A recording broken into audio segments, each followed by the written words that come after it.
8 വർഷമായിട്ടും കോട്ടയം കോരുത്തോട് തോപ്പിൽ കടവ് പാലം പുനർനിർമ്മിക്കാനായില്ല. 2018-ലുണ്ടായ കനത്ത പ്രളയത്തിലാണ് കോരുത്തോട് പെരുവന്താനം പഞ്ചായത്തുകളെ ബന്ധിപ്പിക്കുന്ന തോപ്പിൽ കടവ് പാലം പൂർണ്ണമായും ഒലിച്ചുപോയത്.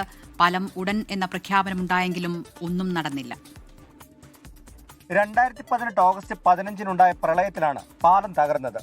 മൂഴിക്കൽ കുറ്റിക്കയം പ്രദേശത്തു നിന്നും പുറത്തേക്ക് യാത്ര ചെയ്യാനുള്ള പ്രധാന പാലം. എന്നാൽ പാലം തകർന്ന് 8 വർഷം പിന്നിട്ടിട്ടും പുനർനിർമ്മിക്കാൻ സാധിച്ചില്ല. അധികൃതർ മൗനത്തിലായപ്പോൾ ജനകീയ സമിതി ഒരു താൽക്കാലിക പാലം നിർമ്മിച്ചു. ഈ നടപ്പാലമാണ് പ്രദേശവാസികളുടെ ഇപ്പോഴത്തെ ഏക ആശ്രയം. പലതവണ ആവശ്യപ്പെട്ടിട്ടും പാലം ഇതുവരെ പുനർനിർമ്മിക്കാൻ തയ്യാറാകാത്തത് വലിയ യാത്രാ ദുരിതമുണ്ടാക്കുന്നുണ്ട്. കഴിഞ്ഞ LDF സർക്കാരിന്റെ കാലത്ത് വിവിധ പദ്ധതികളിൽപ്പെടുത്തി ഈ പാലം പുനർനിർമ്മിക്കുമെന്ന് പറഞ്ഞാലും നാളിതുവരെ ഒരു ഫണ്ടോ ഒരു സംവിധാനങ്ങളോ ഇതുവരെ ഒരുങ്ങിയിട്ടില്ല. ഇപ്പോൾ UDF സർക്കാർ മാറി വന്നപ്പോൾ 2 ജില്ലയിലും MLA-മാര് മാറി. 2 ഭരണപക്ഷത്തെ MLA-മാരാണ് ഇപ്പോൾ നിലവിലുള്ളത്. ആ MLA-മാര് സർക്കാരിൽ സമ്മർദ്ദം ചെലുത്തി ഈ പാലം പുനർനിർമ്മിച്ച ഈ നാട്ടുകാർക്ക് സ്കൂള് അതുപോലെ തന്നെ ആശുപത്രി കേസ് കാര്യങ്ങളെല്ലാം കൈകാര്യം ചെയ്യണമെങ്കിൽ ഈ പാലമായിരുന്നു ആശ്രയം.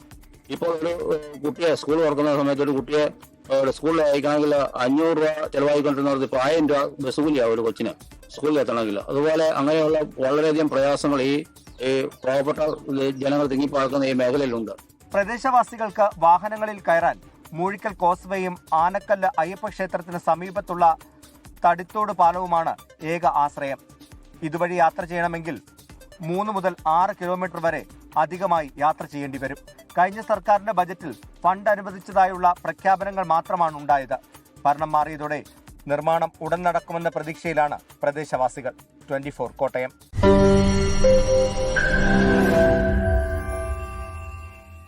ലോകത്തെവിടെയായാലും ഏത് സമയത്തും 24 വാർത്തകളും ഓഗ്മെന്റഡ് റിയാലിറ്റി പാക്കേജുകളും എക്സ്പ്ലെയിനറുകളും വിശദമായി കാണാൻ ഞങ്ങളുടെ YouTube ചാനൽ നിങ്ങൾക്ക് സബ്സ്ക്രൈബ് ചെയ്യാം.